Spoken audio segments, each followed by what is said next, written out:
welcome to Archimedic Coach. In this section, we are going to discuss about the neurophysiology part 2. In part 1, we are going to about the receptors, what are the neuroreceptors are working there. But in this section, we are going to see about the somatosensory cortex and what is the somatosensory cortex, main their functions and the main parts of it, what are the pathway which carry the information in the somatosensory cortex. So the somatosensory cortex, it means they carry the information, they carry the sensory information from our different parts of the body. What are the different parts? Basically, this our hand, from the hand there is a sensory receptors are present. They are going to sense our sensory receptors, and after that the sending impulses to our spinal cord, and these impulses are further moving towards to the brain, and this is same all sequence is called as the, suppose that these are called as the ascending track.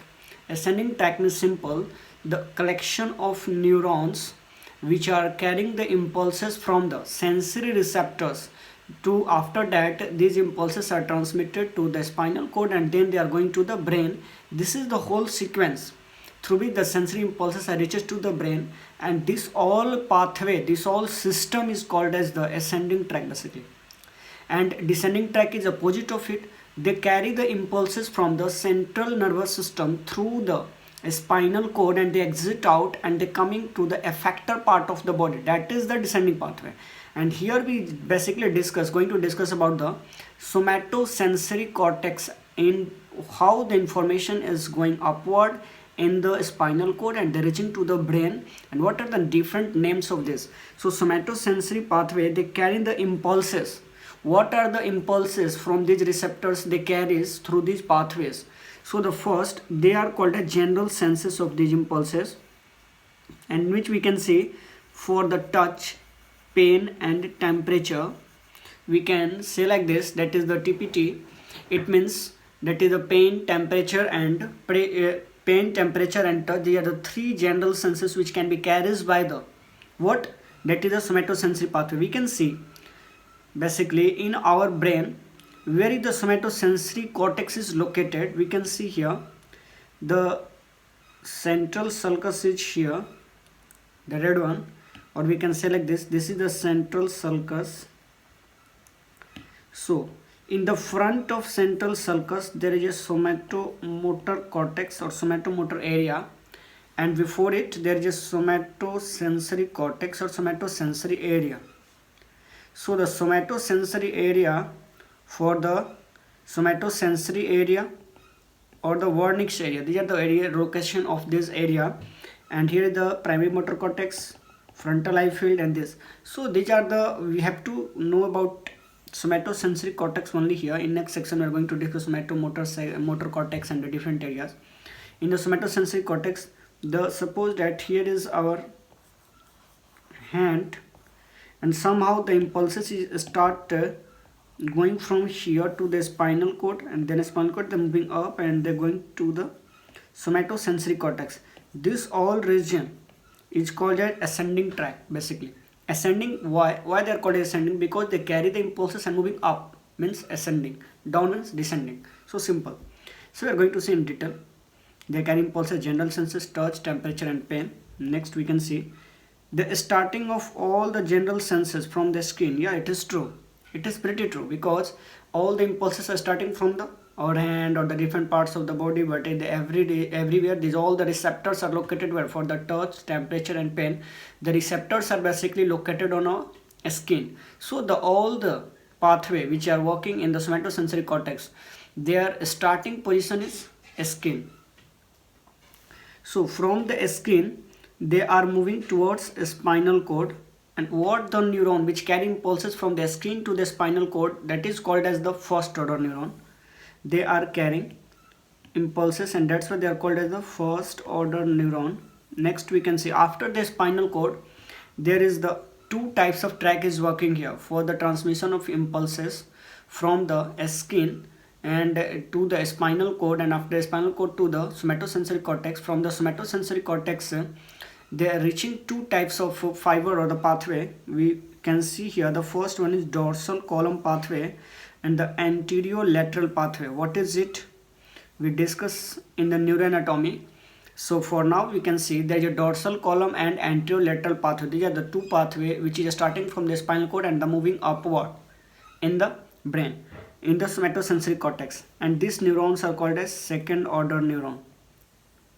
So these neurons are the any neurons which comes out from the spinal cord, they are called as second order neuron basically. Now we are going to see what are the spinothalamic pathway. Thalamic means these are the impulses going to move. Suppose that after the spinal cord they are going to thalamus, and after the thalamus they are going to somatosensory cortex. So first is skin, second is spinal cord, third thalamus, and fourth somatosensory cortex, SSC. So what are the spinothalamic means? They are spino means spinal cord and thalamic means thalamus. So thalamus and spinal cord. What are the pathway which carry impulses from spinal cord to thalamus first, and then they are going to somatosensory cortex? So that is the two types of pathway, dorsal column pathway and the anterolateral pathway. What is the dorsal column pathway and anterolateral pathway working? All the fibers, all the neurons, their fibers, axonal fibers which are present in the dorsal column fibers are the myelinated fibers, and they are more in number.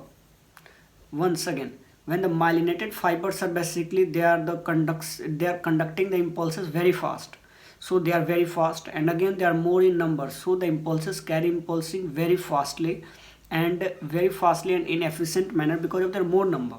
So they are the fast conduction due to myelination, and the anterolateral fibers are the unmyelinated fibers, so they are moving very slowly, or the slow conduction is done by the anterolateral pathways. Now we are going to see what are the senses or what are the information which is carried by the dorsal column pathway. What are the main senses? We can see proprioception. Proprioception is the basically in our joint capsules, or in the region of where we can see in the joint capsules the receptors are present. That is proprioceptors basically, and that is called a proprioception. So these are the receptors which are located in that area. That's why they are called a proprioceptions, sensation, or the refined touch reception, or the vibration, or stereognosis is basically the term is identified like this. Suppose that you can close your eyes and you can touch pen, pencil, and identify it without any seeing your eyes. You can identify the anything in the surrounding. That is called as stereognosis. The known subjects are identified by after closing our eyes. This is showing that you are good condition, and it is the stereognosis basically. Next, what are the senses is carried by the anterolateral pathway. What is anterolateral pathway? That is the carrying impulses, pain, temperature, and crude touch. We already discussed about these things in the part first of neurophysiology about the receptors and where they are present in the spinal cord. So you can go and watch on it. But for now we are not going to discuss here everything. So now you tell me the dorsal column pathway and the anterolateral pathway, what they carry impulses, why they are fast due to myelination, and due to unmyelination they are slow, anterolateral one, and what are the impulses carried by the anterolateral, that is pain, temperature, and crude touch. We can see in the spinal cord section. Suppose that in this section we can see dorsal column pathway is located here, and here is the anterolateral pathway. Now you can imagine this one is the dorsolateral pathway and this one is anterolateral pathway. Anterolateral is pathway which is moving. Anterolateral pathway is always moving in the spinal cord opposite side. It means they are going to cross opposite side. You can see this fiber is going to, you can see here this fiber is going to moving like this and this. It means they are going to opposite section of a spinal cord in the opposite side. You can again see this is also anterolateral. It is also going to moving in the opposite side. So it's showing that in the anterolateral pathway, what the information carries from the skin and the moving to the spinal cord, that is first order neuron. After that, these neurons are carrying impulses to the upward. These all the neurons are in the spinal cord going to opposite side, and then they moving towards upward. So the crossing is called as contralateral.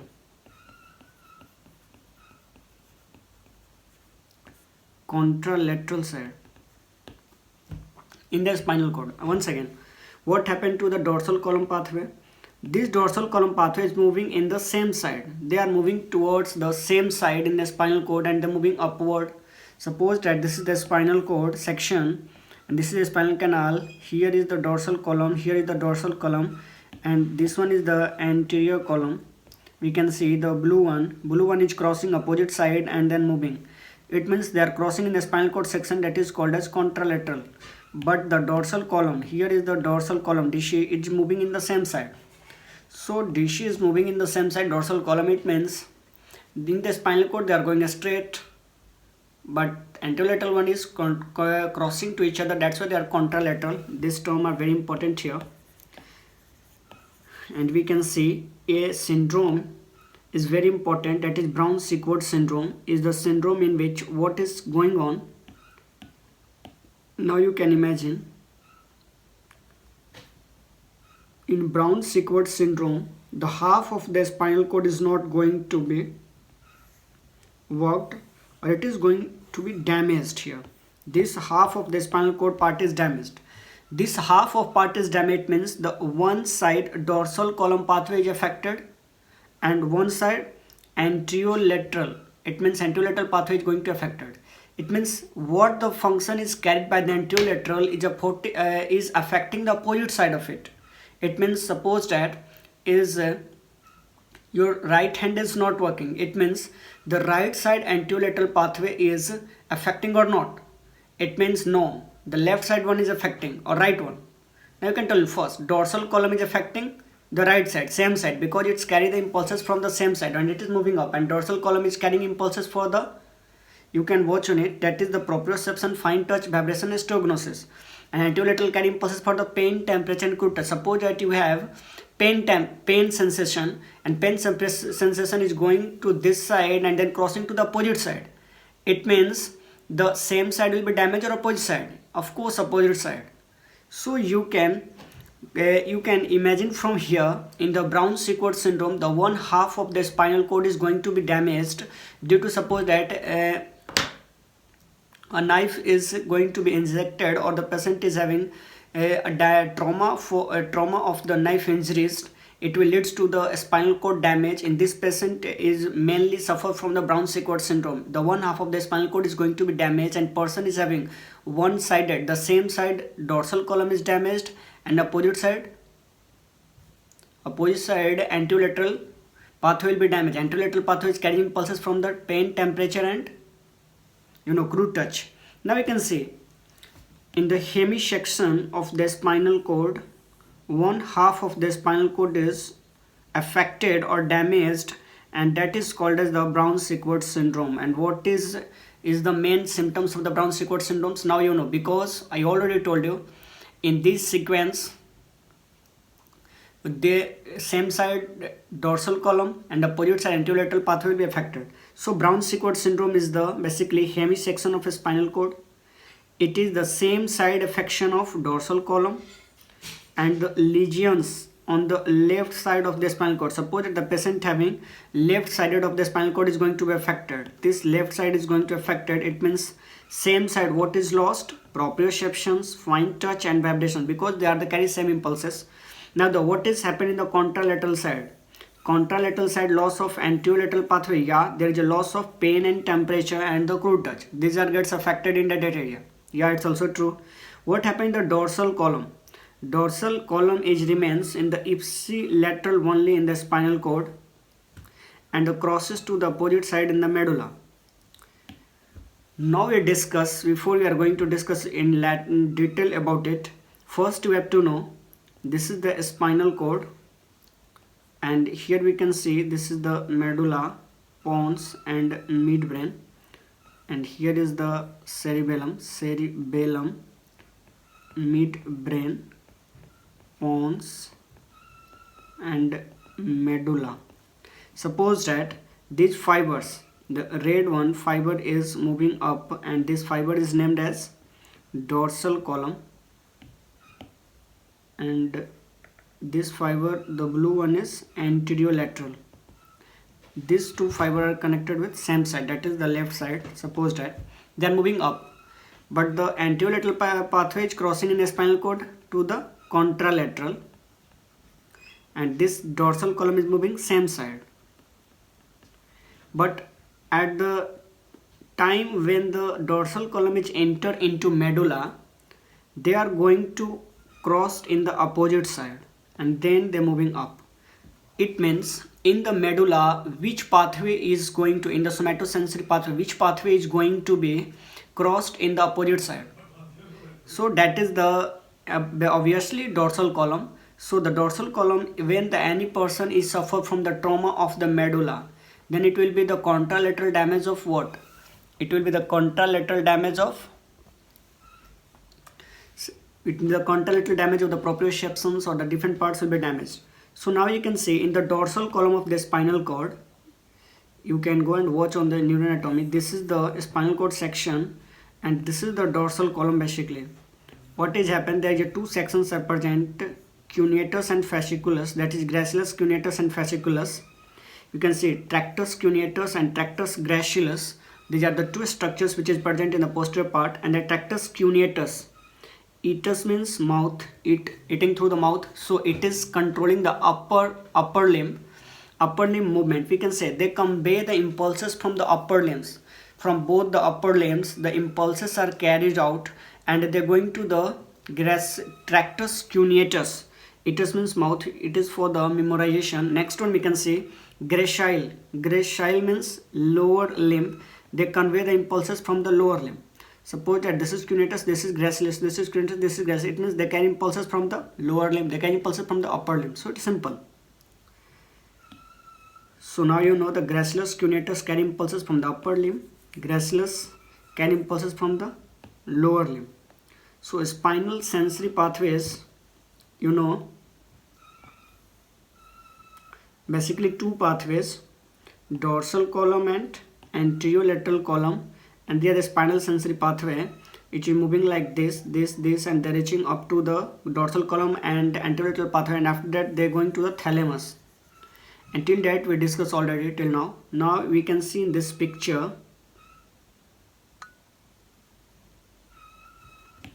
first what on the dorsal column medial lemniscus, the proper name of this pathway, the dorsal column medial lemniscus system. What is happening in this system? The first proprioceptions or the mechanoreceptors, they are going to they are embedded in the skin, the receptors. From there the impulses are going to the spinal cord, and that is called as first order neuron, already told you. After that in the spinal cord they are going to the same side, because they are going to the same side till the medulla. After that in the medulla they are going to cross opposite side. In the medulla they are crossing to the opposite side. You can say this is the one half of the spinal cord, and that is the left half. Suppose that then this is the right half. It means they are crossing to the opposite side. Simple. It means the opposite side, and they're reaching to the here thalamus. So thalamus, and after that they are going to the opposite side of the somatosensory cortex. So if the any person is having affection in the right hand, then where the in which cortex, somatosensory cortex, the right side or left side, the information is conveyed. These information are going of course into the right side when the left side is affected. So this is the main region of the here the main understanding of the dorsal column of medial lemniscus pathway. Next we can see anterolateral pathway. What is happening? Once again, nociceptors, the pain and temperature, press, crude touch, these all are going to in the spinal cord, and in the spinal cord level they are going to cross to the opposite side, and then they're moving up, and then same side. They are going to the same side. It means before they are going to the second order neuron conversion, they are going to cross in the opposite side of a spinal cord, and they are moving up to the thalamus, and then after the thalamus they are going to the somatosensory cortex. So these are the two main pathways of the sensory, somatosensory cortex, somatosensory pathway, and these are the very important. And we can see next section here. You can also see in this diagram there is a dorsal column, touch, proprioceptions, first order neuron. This first crosses, there is a crosses at the level of medulla. We can see here they are crosses at the level of medulla, and they are moving up and they are going to the thalamus and then somatosensory cortex, that is third order neuron, and after the thalamus to the primary somatosensory cortex, that one is the second order neuron. Now we can see next point, that is anterolateral pathway. Anterolateral pathway is also called as spinothalamic pathway. These are the going to that spinal cord level, they are crossing to the opposite side and then moving up at the medulla level, they are also moving in the same side, and then they're going to the primary somatosensory cortex, and that is the third order neuron, second order neuron from the medulla to the somatosensory cortex, medulla to the somatosensory cortex. So these are the main regions. Now we can say the thalamus is a relay center here. They are acting as a relay center, and the nucleus associated with in the thalami. This is the structure of thalamus. We can see there are several parts and the different nuclei of the thalamus. We discuss everything in the anatomy about it, so you can go and watch there. The thalamus is having several nuclei are present, and these nuclei are related with the touch, temperature, pain. The different nuclei relate for the different function. So we can say there is a VPL, ventroposterior lateral nuclei. Ventroposterior lateral nuclei is responsible for the temperature, pain and touch. These are the receptors is having present in the third order neuron, and they originate from the VPL nuclei, and these thalami nuclei are going to the somatosensory cortex. We can see in this picture, here is the thalamus. Wait a second. Here is the thalamus, and this thalamus is going to relay this. They're relaying the information to the somatosensory cortex. It means here is the VPL, ventroposterior lateral nuclei of this, is acting as a conversion of the impulses as a pain, temperature, or the feel like the crude touch. They are going to up. We can see next. The sensory cortex is present in which part? Parietal cortex, and they are considered as a sensory cortex. Why the parietal cortex? Basically, this is our head, and in the frontal part, this is the parietal bone, and this is the temporal bone. In the parietal bone, in the center, here is the location of the parietal cortex. Basically, this is the parietal cortex is, and in the parietal cortex, somatosensory cortex are located, and the center of it, you know it, I already told you. Now you can see the Brodmann's area. The Brodmann area 312. It is a mobile number like 312. We can see that is present in the parietal cortex 312. This is the central sulcus. I already told you. In the front of it, that is front, and this is the back, that is a motor cortex, and in the back there is a somatosensory cortex. In the parietal cortex, post central means a central sulcus, and that behind it, that's why they are post, and pre, that was called as pre central sulcus or post central sulcus. So they are simple. And next we can see this is responsible for the this Brodmann area. What the Brodmann area is located here? This Brodmann area is responsible for the localization of the different region of body, and all the body parts is represented, is seen here in the homunculus. What we are going to do, there is a sensory homunculus or the motor homunculus is located in our brain. What it means, homunculus is the whole body represented in our brain in the cord section, and we can see the different parts of our body, that is the tongue, mouth, nose, upper limb, lower limb, or the abdominal content. These all are located in the brain. For the specific region, how we are going to or recognize which part of the body is going to affected. So these impulses are going in the specific area of the brain of that somatosensory or the somatomotor cortex. Now we can see the sensory homunculus. What is it? This is also called as Penfield homunculus. This is discovered by scientist Penfield. That's why they are called as Penfield homunculus. They are located in which bone? Parietal bone. Their body parts are represented. All the body parts are represented here. They are the more representation of. There is a mostly representation of the lips, thumb, and faces. They are the most sensible part of our body. That is the face, lips, and the thumb. They are the most sensible part. You can and you can understand from here. That's why they are called as the more representation for these things, because there is a more sensory receptors are located or the in that area. There is a less representation of the trunk and the hip, because there is a less sensory receptors are located at that region, there is a more representation of the body parts and they are maximally used. Because there are the more representation, more used of these parts, and that leads to the maximally used region of the body. There is no visual organ representation on the brain. There is no any representation of the visual organs. What is our organ located in our abdominal cavity, thoracic cavity? These organs are not going to represent in our brain. So there is only somatic parts or the body or the different parts of our body which can, looking from the outside, that can be represented in the somatosensory cortex. Therefore, they are associated with the pain, or the referred pain will be appeared if the any person is having referred pain is representing as the visual organs. If they any affected part of our body inside the thoracic cavity, abdominal cavity, that can be only feel by the referred pain. So we can see, suppose that this is the part of a brain. We can see here the somatosensory cortex. This is representing the leg, that is toes, foot, legs. We can see this is the thumb, the biggest one. We can see a thumb, index, middle finger, everything is here. This is the hip, a small region is representing here. The most of the region is representing, you can see here, lips, the bigger than the body and everything. Lips, nose, eyes, thumb, everything will be represented in that area. That's why they are called as sensory homunculus.